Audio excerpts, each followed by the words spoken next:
চট্টগ্রাম বিশ্ববিদ্যালয়ে সংঘাত বড় হওয়ার পেছনে চাকসু নির্বাচনের যোগসূত্র রয়েছে বলে অভিযোগ অনেকের।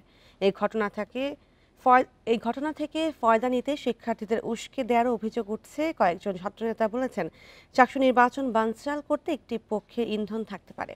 সব বিষয় আমলে নিয়েই তদন্ত চলছে, জানিয়েছে বিশ্ববিদ্যালয় প্রশাসন।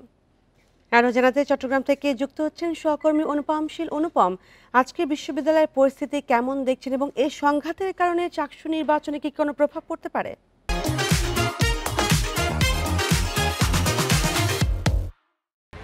আমরা এখন চট্টগ্রাম বিশ্ববিদ্যালয়ের যে স্টেশন এবং জিরো পয়েন্ট সেই জায়গাটিতেই আছি এবং আমার পেছনেই দেখতে পাচ্ছেন যে স্বাভাবিকভাবে বিশ্ববিদ্যালয়ে এই সময়টাতে যে ধরনের ব্যস্ততা বা শিক্ষার্থীদের যে আনাগোনা থাকে সেটি এখন নেই। আমরা একটু আগেই দেখেছি যে এই এলাকাটিকে ঘিরে সেনাবাহিনী এবং বর্ডার গার্ড বাংলাদেশের যে সদস্যরা আছেন তারা টহল দিচ্ছেন।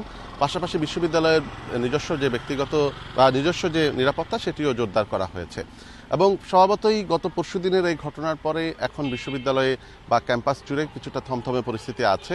তবে আস্তে আস্তে পুরো পরিস্থিতি স্বাভাবিক হতে শুরু করেছে বলে আমরা যেটা দেখতে পাচ্ছি। এখানে আস্তে দোকানপাট খুলেছে এবং বিশেষ করে যানবাহনের চলাচল, যদিও এখন আজকে রাত 12টা পর্যন্ত এখানে 144 ধারা জারি আছে, তারপর আমরা যানবাহনের চলাচল গত 2 দিনের তুলনায় আজকে বেশ খানিকটা স্বাভাবিক দেখছি।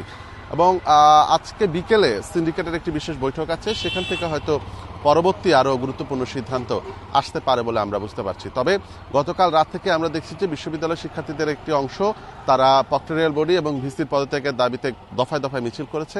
আজকেও সকাল 11টায় তাদের কর্মসূচি আছে এবং তারা হয়তো সকাল 11টায় আবার যে মিছিল বা মিটিং, এটি প্রতিবাদ কর্মসূচি বা তাদের যে দাবির পক্ষে কর্মসূচি সেটি পালন করবে।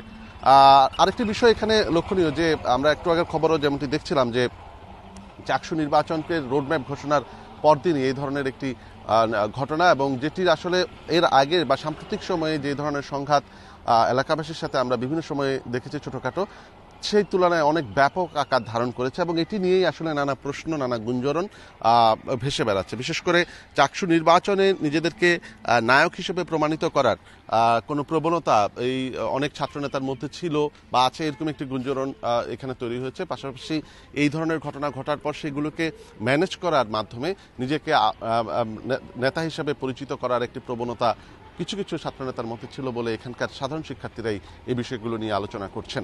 তবে এখনো পর্যন্ত এই ঘটনায় কোনো পক্ষ থেকেই কোনো মামলা হয়নি এবং এটি নিয়েও আসলে বিশ্ববিদ্যালয় শিক্ষার্থীদের মধ্যে এক ধরনের ক্ষোভ আছে। তবে সামগ্রিকভাবে পরিস্থিতি আস্তে আস্তে স্বাভাবিক হতে শুরু করেছে।